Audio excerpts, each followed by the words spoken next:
Woohoo! We are live, baby. Live, live, live. I really love doing my lives over on Instagram because I really love the connection of people. I'm not as connected here on YouTube, and a lot of times when I do the lives here, I'm just flowing into the camera and it's just me, which is fine. But I love the interaction on Instagram. I love the comments. I love responding to people who are engaging in the lives and playing with the energy that shows up spontaneously. Um, but the thing about Instagram is that those lives always go away after 24 hours. And a lot of the times, things that I share on, I want to document, I want them to live on. I don't want them to be temporal and gone within 24 hours because there's medicine that's coming through and I really want to share it. So I want it to live. So here I am on YouTube and here we go. So, welcome.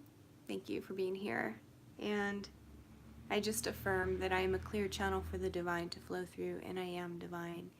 And that the words that come through are medicine and will be received by whoever needs to be receiving this transmission, whatever wants to flow through. I invite it. So here we go. Last night, I spontaneously came on YouTube and I made a live video. And I was in a space of feeling a lot of frustration and anger around just reality of being a human on the planet at this time and the constructs, the societal constructs that are actually designed intentionally to disempower us, disconnect us, have us sick, and have us slaving, and have us serving as resources, So go back and watch that if you want to hear what I have to say about that. Today I wanted to go a little bit deeper into these topics of depression, anxiety, the chronic stress that comes with just living on the planet right now. And hi, welcome, Carla. Thank you for being here. Thank you for feeling the call and responding.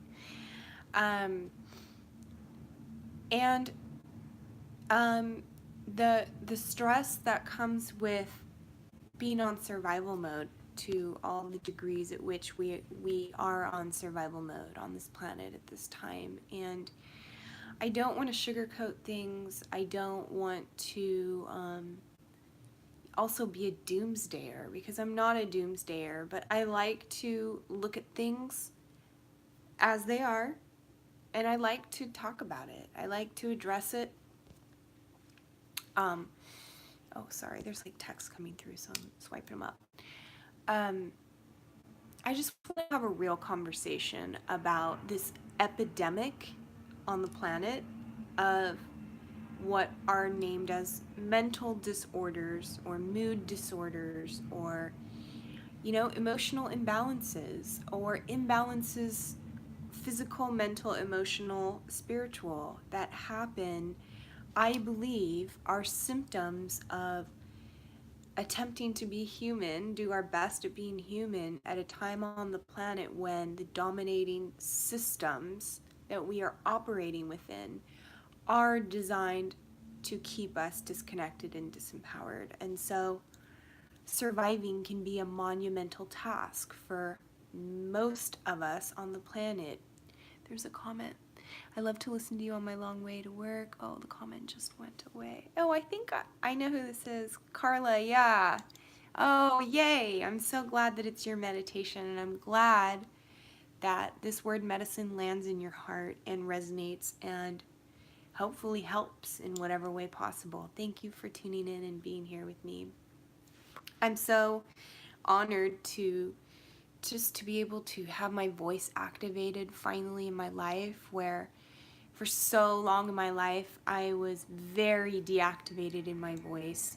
My body voice was activated, in dance and I could draw and I can write, but in my life, and I'm fucking stoked that this voice is activated and continuing to be more activated. And on that note, I love to sing, and I'm like so insecure about my voice because, you know, my voice has been disempowered so much. I feel my soul when I sing, but I'm so afraid that it sounds weird to others when I sing. And so I'm realizing the correlation of releasing sound, releasing breath, releasing energy, releasing voice. So me coming on here and allowing myself to just flow helps heal me on a deep level, to just show up and be seen as I fucking am right now, however I look, whatever words come out. It's so risky for so many of us to just show up, be seen, be heard, be witnessed in our raw, vulnerable, authentic, sometimes what seems to be in a nonsensical flow. Although I'm really learning to trust and drop in to the divine flow. And so releasing this concept of like it's nonsense, fuck that. I'm gonna gossip with you. I'm gonna flow. I'm not gonna call these rants because I don't know. Rant kind of has a negative connotation in my world. Ranting and raving has like that negative context of like, oh, you're some lunatic that rants and raves. Or maybe we just flip the script and maybe a rant is just like a divine download or a transmission. Hold on. My nose runs constantly after chemo more than ever, and so I'm always like with a drippy nose, so excuse me while I tend to business. All right, so back to the topic. All in divine timing, right? So we all know that depression is at an epidemic, highest skyrocketing reported rates on the planet, and that's all the reported cases of it, right? And it's like, how many cases are not reported? How many human beings are silently suffering because it's fucking taboo to talk about and name what lies in the shadow? All the unintegrated parts of ourselves that create the physical and emotional imbalances. It's so taboo because then we're going to be seen as something's wrong with you, and then automatically in our society the antidote is, well, you better go to the psychiatrist and get your fucking antidepressants or your anti-anxiety or your antipsychotics, or you better fucking, you know, the non psychiatric version is like people get really fucked up to deal on the daily. People get faded to check out, you know, or we scroll incessantly, or we obsess over porn, or we obsessively eat, and we just disassociate and we check out. You know, it's like it's all the strategies to cope with these pains of being human that so many people silently suffer alone with. You know, there's like way too many cases of people in my own life, let alone across the planet, that choose suicide as a strategy to cope. You know, suicide, as my coach Scott Thomas likes to say, is system when it's just shit is so fucking intense and unmanageable that the human being says, dude, checking out is like, it's all I can do to soothe this pain of my soul. I've lost many dear ones in my family and in my friend family to suicide over the years, and we lose people on the planet. We lose, you know, like the big celebrities too. We hear about all the overdoses and the coming close to overdoses and all the stories that are hushed within our communities of, we know, we hear the stories and we know of the folks that have attempted more than once, and maybe so many of us have been to the suicidal point, you know, and it's like, how perfectly human, No fucking shame about that. Let's just call it as it is. It's not easy to be a human on the planet in so many ways because we're not taught how to cope with the hard stuff. You know, the whole world is teaching us how to immediately avoid it. Immediately avoid it. Check out, check out. You feel depressed? Check out or numb it. Or you feel anxious? You check out. It's all the coping strategies. So, how perfectly human? Of course. And so there's never any blame or shame or make wrong in talking about these things that are hidden in the shadows. And guess what? They're more common than if you're struggling with these things. It's more common than you might imagine. It's just nobody fucking talks about it. And you know what? I'm going to show up here right now and fucking talk about it. My experiences. Because I have people way too close to me in my heart that I witness, and myself, dude, where we get desperate. And you know who gets very desperate are what we would label highly sensitive people, which I think, you know, and I kind of love that label. I don't have any negative connotation attached to it. I think highly sensitive people is what the world is calling people who are actually in touch with their feelings. Most of the world is so entrained to check out that we are numb. And I want to add this here, insert this little story. When I was going through cancer treatment, and my oncologist was like the guy, he was the one who was doing all my checkups after treatment. And I was coming in a fucking wreck, dude. I was in the throes of triggered trauma, PTSD, depression, and anxiety. I was a mess, okay? I would come in and sob, and I was like, I'm not gonna fucking hem it in and act like I'm okay and put on the brave front, which so many people do in the doctor's office, right? Or even with the psychologist. Shit. If I'm real honest here, they're gonna lock me up. They're gonna think I'm crazy. Carla said, absolutely, because it's so hard not to absorb other people's energy and vibrations when you're sensitive. This is true. Empaths, we are sensitive, we are spongy, we feel into everybody's energies, whether we're consciously aware of it or not.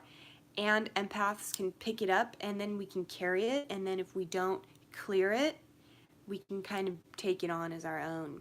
And so we can have really unclear boundaries around empathy and compassion because we're really good at empathy and compassion. But sometimes when we're not healthy boundary clear around that, we can just absorb because we want to also help. So that's another topic. Thank you for naming that, Carla. So one of the things that my oncologist would say every time is like, whoa, like, I mean, he was very concerned. He's like, you're severely depressed. You need to see a psychologist. I mean, I went to the psychologist and the first thing, every specialist I saw immediately went to, they were telling me I needed antidepressants. And, you know, no shade, no shame on people who use these pharmaceuticals to cope. It is a different path than the one I have taken. I have had people in my family who have taken these pharmaceuticals during bouts of depression and anxiety and have become actually incredibly suicidally, obsessively depressed. And I feel clear about it. Maybe that might change down the road, who knows? But thus far in my life, that solution does not resonate with my being. Even when I have specialists with all the degrees and the letters behind their names telling me that I'm severely depressed and that I should get on the antidepressants to deal, there's something in me that's like, that is not for me. Thank you, but that is not for me. And you know, I have my oncologist looking at me like I'm fucking crazy. And I'm just like, dude, this is real. This, the specialists who saw me for emotional support are telling me you have complex PTSD, which is another level of PTSD, right? PTSD. And I don't want to numb out. I don't want to I don't want to put buffers on the highs and lows edges. I don't want to do it. It doesn't, I want to tune in. I want to tune in.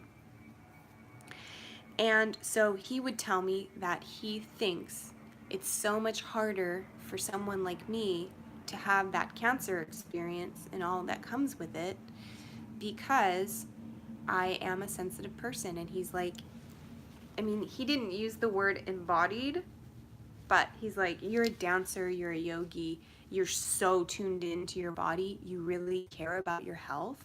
You've worked really hard on being in tune and working with your body as your tool and instrument that you feel very deeply. And he's like, most people that come through my office that I help, or that he's like, they're all tuned out. They don't feel like you do. They're numb. It was like a light bulb went off for me where I'm like, whoa, yeah. I mean, he's like, most people are fucking real numb. And, of course, so many people numb out because it is hard to be a human on the planet nowadays. And I want to talk a little bit about that. Why I believe these rates of depression and anxiety and stress, chronic stress, all the mental and mood disorders, and even to the point of suicidally depressed, why that is. I have theories around it. And my theories come from embodied experience and just observation from being a human. And from my expanded states of consciousness, some of the downloads that I got within my dark fucking chapter of my soul, right? It wasn't a night. It was not a night, honey. It was a long time. And I mean, even looking back as a kid, I lived in a house where there was a lot of, we didn't have languaging around what some of the imbalances were that the adults had. And now, looking back and talking with other adults in my life, I'm really starting to have languaging around, oh, when you're raised in a house where there's a kind of untempered and treated imbalances, the kids they're picking up on that, and they're watching the coping strategies, and we start to do the math. We start to come up with the formulas. Oh, depression and anxiety. Oh, drinking and smoking. Oh, okay. So the drinking and smoking helps you access joy and ease and celebration, connection. Oh, okay. See, catch my drift? So here's the thing. I've been talking a lot about the mother wound lately in my work one-on-ones with clients, with myself, in my art. I talk a lot about core wounds, shadow work, and mother wound and father wound are big in our core wounds. And when, as young people, there's early attachments that need to happen since we are mammals by nature. We need to feel, we have a biological need to feel attached in a familial unit as mammals, just as animals. We have needs to be seen, heard, valued, understood, and unconditionally loved and accepted by the tribe, which in the patriarchal world has become the people who live in the box with you. Whether the box is a house, a mansion, an apartment, a tent, a car, that young person needs to feel securely attached within the unit. They need to perceive it, and we perceive it through our felt sense. Even if words are coming at us, if the felt sense is not these needs being met, then the wounding happens. So then an insecure attachment wound happens, early attachment wounding. for many of us who were raised with mother and father, just the people who create the biological sperm and egg, whoever, whatever that was that created us, and whatever environment and adults raised us, the mother and father wound can be very big for many of us. And so when I follow the mother and father wound even further back, because one might say the mother wound might be the deepest wounding, if that mother-child secure attachment isn't happening, and especially in a chronic on, a lot of wounding comes up around that, then there's a lot of survival strategies that come up out of that. So there's no shame or make wrong in the strategies we use to source unconditional love, acceptance, to be seen, to be heard, to be felt, to be understood, to be valued, okay? There's nothing wrong with your coping strategies. There's nothing wrong with these addictive behaviors, because they're simply pointing back that you're attempting to get your precious needs met, and this is the only way you know how right now. So we can talk about, as humans, needing healing around that mother wound. And my personal belief that's I'm starting to create more languaging and understanding around this through my own experience is that the mother wound is actually taking us further into the disconnected from God wound. That's the existential crisis, I think, most humans. I would say almost all humans that are born here into human experience, souls born into humanity, are born with the divine, what I call it divine forgetfulness, where it's almost like our memories are wiped clean when we come through, perhaps, to a big degree, of forgetting that we are source. We forget that we are God, and maybe it's by design so that we can come in and have the experience of individuation, separation, and early humans really had it dialed in where they lived communally, and so there was much more communal consciousness. There was way less focus on individuation and individuality and that need for people to be seen as separate. We were much more integrated and woven into community. You know, and for example, like when a child was born from a mother, yes, that was the mother.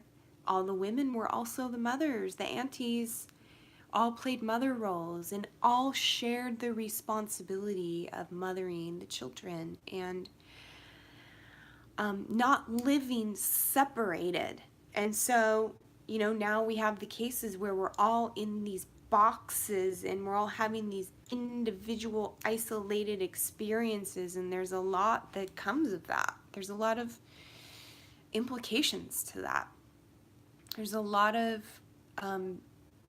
disconnect from that. Hi, Cassie. I'm going to come back. Alien Witch, what's up? Thank you for being here. I'm going to come back to your comment because I'm trying to thread this thought here. Thank you for being here.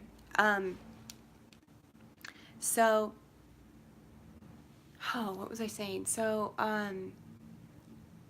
there's wounding around that, you know, in the patriarchal society, the child comes in, there's this individuated family unit, and that has a lot of implications on our early attachment wounding.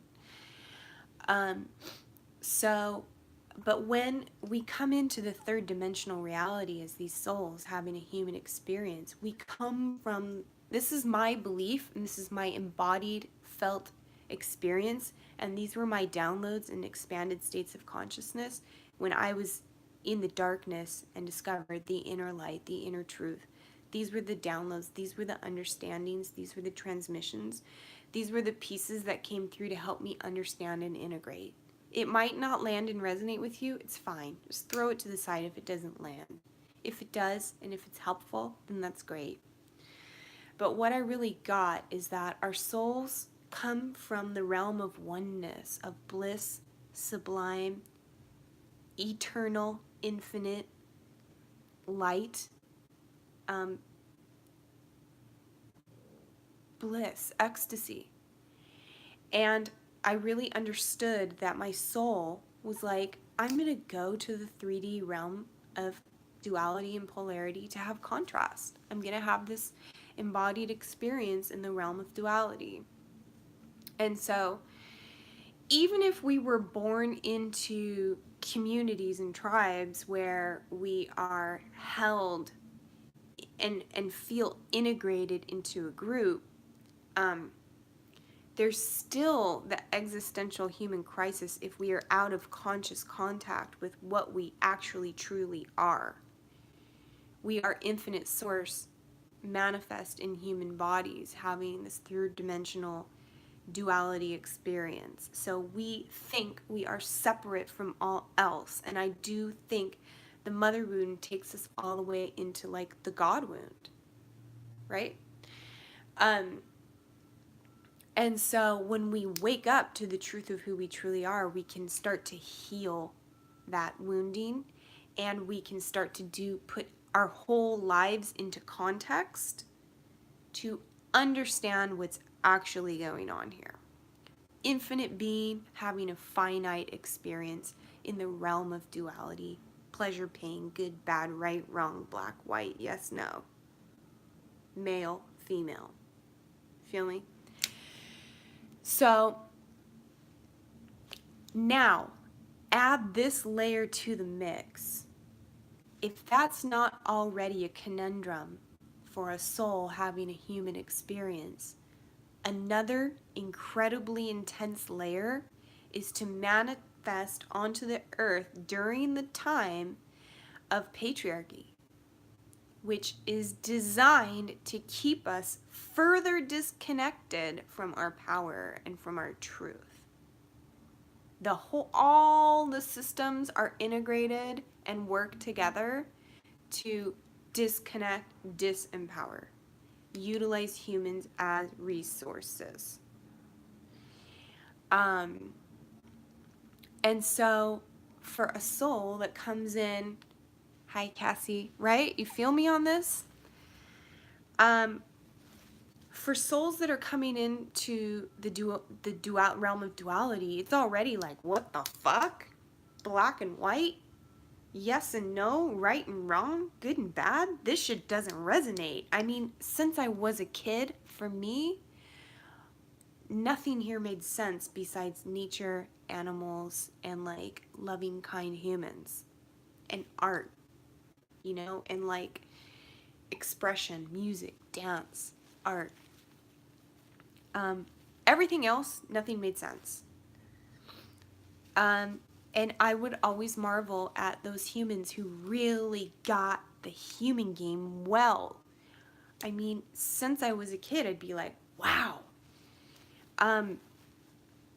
so-and-so really gets how to be human. I don't get it. It's confounding to me.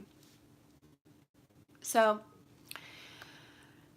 we add this piece of humans, being utilized as resources, and all the aspects of the early attachment wounding, all the survival strategies, all the invitations from society to numb out, all the inundation of the messages that you're not ever good enough. You're never enough, just as you are. All of this together can be too much for people to cope with. I mean, it's like the onslaught of the news. I have to be really sourced and really centered to drop in.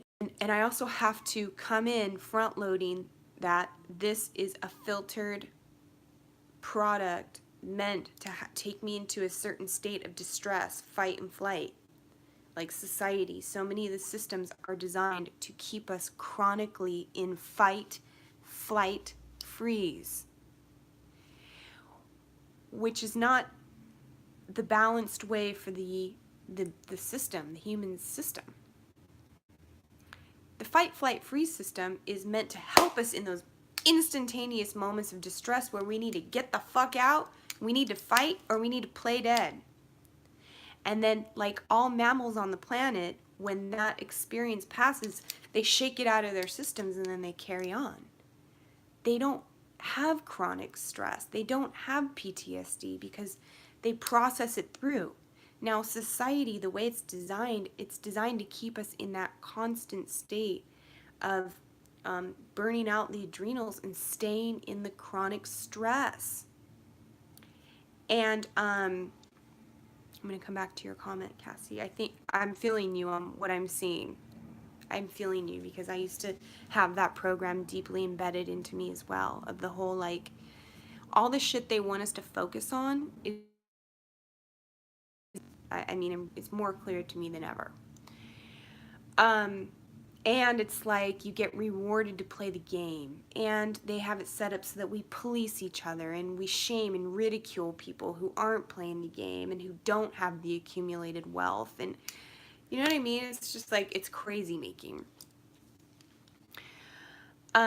So back to this, the nervous system. When the nervous system is in a chronic state of distress, it compromises the endocrine and the immune system, which therefore creates disease and imbalance, whether that is physical, whether that is mental, whether that is emotional, and then that has implications on the spiritual aspect. You following me? You catch my drift?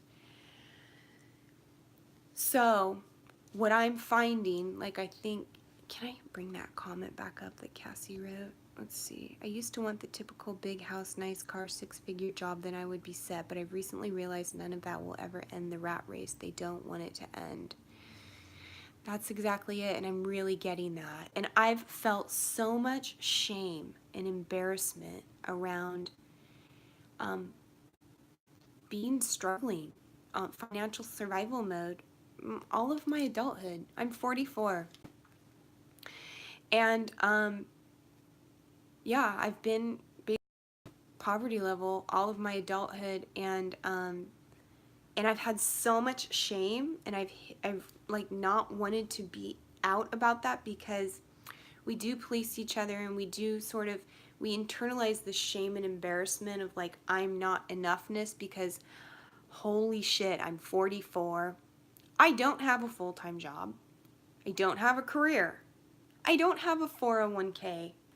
No savings. I rent. I don't own a home. I don't own property. And the world would have me believing that I'm a total fucking loser because this is my reality. And, you know, I mean, by much of the world's standards, I live like a freaking queen because I have food in my refrigerator. My rent is paid this month. I have a car. I have insurance on my car. I have gas in my car. And so,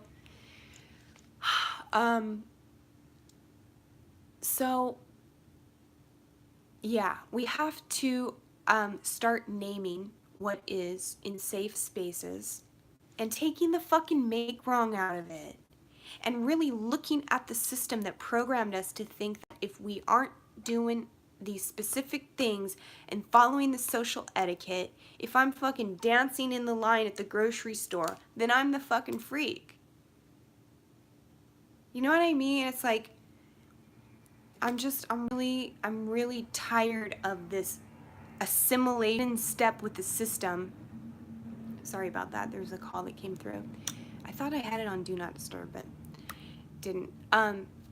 So that's crazy making. And then we can internalize all of this insecurities around like, oh shit, I haven't achieved all these things.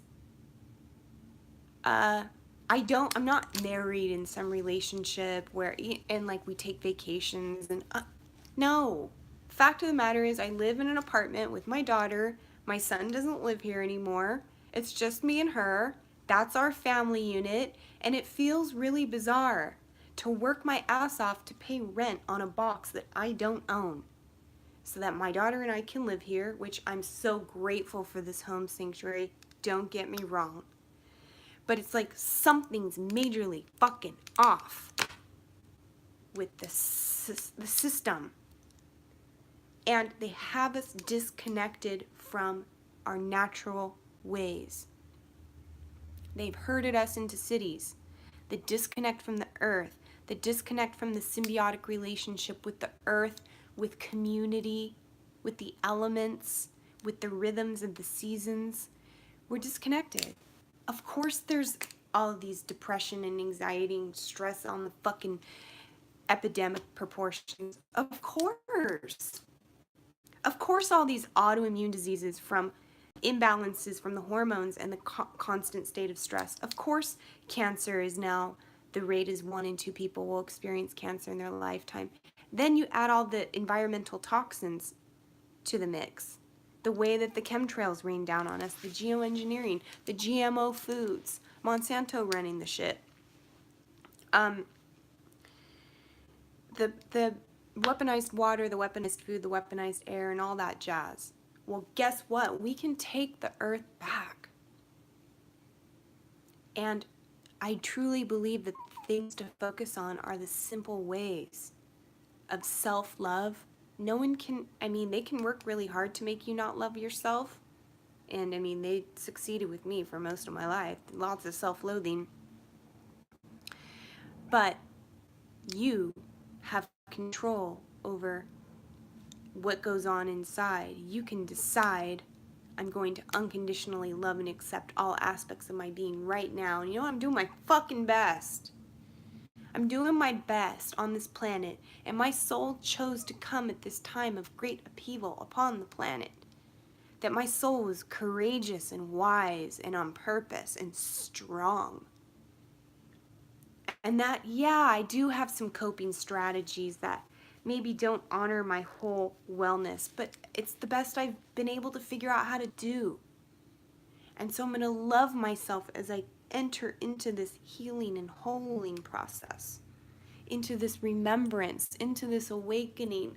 I'm going to be compassionate and kind with myself as I take this journey of awakening, because when we wake up, we feel into the spectrum of what we call pain and pleasure. It's all sensation, it's how we label it. The fact that we can sense in is a gift. The human body temple is the sensory device for the soul that animates the body. So when we can feel into the spectrum of sensations, we can tune into the emotional guidance system. The emotional guidance system tells us uncomfortable feelings, unmet needs. Comfortable feelings, needs are met. We can celebrate the met needs, we can feel into the unmet needs and figure out how to source to get our needs met in healthy ways. It's a process. Awakening is a process, and then tempering the spirit that's on fire for fucking full activation in the animal body that's like, dude, I'm fucking exhausted. I just want a break. I just want a week. I just want a day. I just want an hour. How many people don't even get an hour because they're so in that grind? So let's be compassionate. Let's be kind. Let's be loving. Let's honor ourselves. Let's come up with healthy boundaries that honor ourselves. We are deserving of having healthy boundaries. We are deserving of having our needs met. We can figure out the ways to source with self, and then make requests outside of us to source with others, or sourcing with the earth, sourcing with nature, to get our needs met and help other people meet their needs. And having healthy boundaries and being in right relationship with that, it's a dance. And utilizing the elements, the earth is always modeling the way for us. The laws of nature prevail. We have come into disconnect with the laws of nature. She shows us with air, earth, fire, water, and then ether, the illuminating energy the spark of life within all of it, the thing that gives life to those elements. When we utilize those elements, we come back into right relationship with ourselves, with the earth, with the creatures, with the plants, with each other, with the universe, with the multiverse. So that was just a little flow. I got to move on to the next thing. I'm going to come back and look at these comments. Let me see if there's any that I could just see here. Cassie said I call it a box too. It's literally a different four walls wherever you go. Yep. Oh, the comment keeps going away. You can ask me a question. I have like about another minute or two here. What's up, Cassie? Do you want to ask the question? If you're on Instagram too, we can have conversations over there, or you can always leave a comment down below the video of your question and I can come back and answer it. So thank you for those of you that dropped in with me and took the time to have this dialogue. I want to talk about these things that we have made taboo to talk about, and no one should suffer alone in silent darkness, the chaos of fumbling around in the labyrinth of darkness alone. So you said, how could I introduce my boyfriend to Source and how Source can be a good influence? Wait. Oops. How can I introduce my boyfriend to Source and how Source can be a good influence on life? Well, it's interesting because first we have to feel in to see where people are at, because when we try to drag anyone into a space before they want or are ready, it can be met with resistance, and we don't want to go that route. I say the first place to start with this is be the embodiment. Be the embodiment. These things can happen, drawing in the boyfriend or whoever it might be. Be the embodiment that you are of Source. You are Source. And when we drop in to the truth of who we truly are, and we are in the awakening process, and we are in a space of self-unconditional love and acceptance, then we can show up and be that for others. They get the message when we are being authentic and vulnerable and honest and loving and kind and compassionate. We are sending out a signal, you are safe with me. Okay? A lot of times people don't know how to react to that, and they'll throw up their defense strategies. It's hard to do this work with people who are not willing to drop in to the safe sanctuary of vulnerability. We have to create the sacred container. You can create it, you can invite them in, but you can't force them to do the practice. And for those of us, myself included, who have a lot of wounding around this, we can show up in our wound. Or we can invite in partners or friendships or work relationships or whatever, food relationships, alcohol, whatever the relationship is, we can show up in our wound with that. And even if we're in our place of center, if they're showing up in their wound and they're not going to be accepting of dropping into this, to the space of love, then they'll sabotage it. So I'm not sure, where your boyfriend's at on the path, but it takes a willingness to show up, to feel safe, to create a sacred container, to be seen, heard, witnessed, to speak truly from the place of the heart, not from a place of armor and protection. A place where we can connect into Source is go take a walk in nature with your boyfriend. Go dip in the ocean with him. Go put your feet in a river. Take deep breaths of air together. Gaze into each other's eyes. Embrace, hold hands, laugh, share a beautiful meal. This is Source. These are the ways to tap into Source, is the natural things, the easy and simple connecting ways. That is the way into Source. Let's see, because he's weary of emotions in general, that not forcing thing you made total sense. Yeah, and keep in mind those souls in male bodies, males, I'll just say it males because the gender languaging can be challenging. I'm going to say guys, men. They have it rough too. So do we. We have it fucking hard, you know? No doubt. We all do. But guys have the program in our world that feeling is weak. Guess what? I flip the script and I say feeling is strength. Emotions is strength. Vulnerability is strength. So it's redefining on our terms. Fuck the patriarchy that teaches these guys they can't fucking feel because it's emasculating and they'll be disempowered. They have to be tough and have no tears, can't show emotions. Fuck that. So you and your loving presence can create a safe, sacred space. It's like when the animal is beaten all the time, you go to pet it, it jerks back. It doesn't know what to do with that. So, you know, if you're really in a committed, loving relationship, you hold the space and you invite it in and you see, you do the dance. Sometimes our beloveds are in such a state of wounding, they might long for the connection. There might be an amazing love connection, true connection of souls. The sad heartbreak is that sometimes that human can be so wounded that they throw up the armors, the walls, blocks, and they sabotage, and no matter how hard you try, even though you love the shit out of that person and you'd fucking do anything for them, when they continue to not be able to do it over and over and over and over again, at a certain point you have to get to a place of like, you know, you have to have healthy boundaries around it for yourself as well, you know, and not be the fixer, caretaker, healer.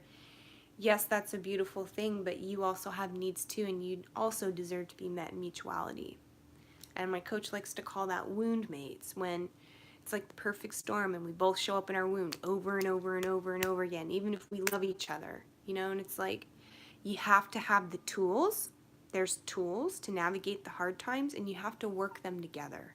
I truly believe the people in the partnership or the relationship, to have it really go into the depths, have to agree upon the tools and use them in the hard times. And that is source, and that is intimacy, and that is love. It's showing up and being real and creating a safe space. So I hope that helped.